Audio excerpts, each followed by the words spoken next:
Hysterectomies are the most common gynecologic surgery that is done in the United States. There's a lot of miscommunication about exactly what a hysterectomy is, but basically what it means is the surgical removal of the uterus. However, a lot of people think that a total hysterectomy is removing the uterus, the tubes, and the ovaries, and that's not true. A total hysterectomy is just removing the uterus and the cervix. A subtotal or a partial hysterectomy is just removing the uterus and leaving the cervix behind.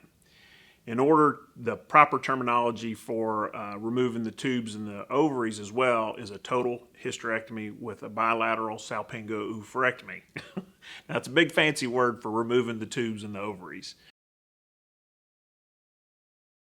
Many different reasons why women have hysterectomies. The most common reason in the United States is for fibroids, uterine fibroids, which are benign muscle tumors that grow in the uterus. They cause pressure in the uterus and distortion of the uterine cavity and can cause irregular or heavy bleeding, which is also one of the most common reasons why women have hysterectomies, is for abnormal uterine bleeding.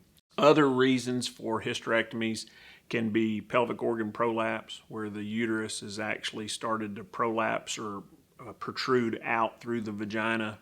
That's usually a result of having babies, from having big babies, lots of babies, or sometimes even just one baby.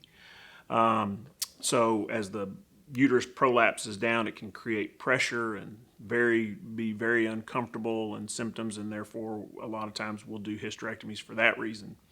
Other reasons include pelvic infections, pelvic pain, endometriosis, and then the worst case scenarios are malignancies. Different types of cancers are reasons to have hysterectomies.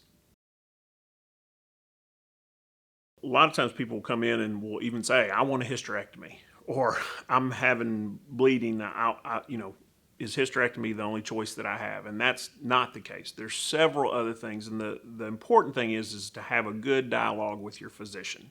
Talk to them, here's my problems, they'll do the appropriate workup, and a good physician will lay out your options. And it may be that the best option is a hysterectomy. It may be that the best option is some kind of medical treatment, birth control pills, or some other kind of medication that can control bleeding, or it may be just observation and seeing if the problem goes away. But definitely have a good conversation with your physician, making sure that you're heard and that all your concerns are answered and all your questions are answered, so that you can make a good informed decision.